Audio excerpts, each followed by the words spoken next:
bakit maganda talagang magtrabaho dito sa New Zealand. Number one reason guys, syempre, yung sweldo malaki dito sa New Zealand, no? Ang starting ng sweldo ng isang OFW dito sa New Zealand, nag-range ng 120 to 130,000 pesos per month.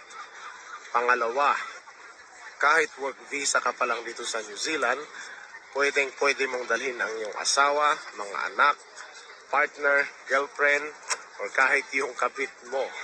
Ang kagandahan pa nito guys, kahit work visa ka pa lang dito sa New Zealand, libre ang iyong hospital bill pag na-hospital ka. Pangatlo, merong chance ang mag-apply ka ng residence, permanent residence, at saka citizen dito sa bansang New Zealand. Pang-apat, pag nagtrabaho ka dito sa New Zealand guys ng continuous na 1 taon, yung employer mo ay entitled na bigyan ka ng 1 month na annual leave ng bakasyon sa Pilipinas. Ang kagandahan pa nito guys, habang nasa bakasyon ka sa Pilipinas ng 1 buwan, ay bayad ang bakasyon mo ng iyong employer. Pang-lima, tandaan nyo no, ang bansang New Zealand ay zero fee.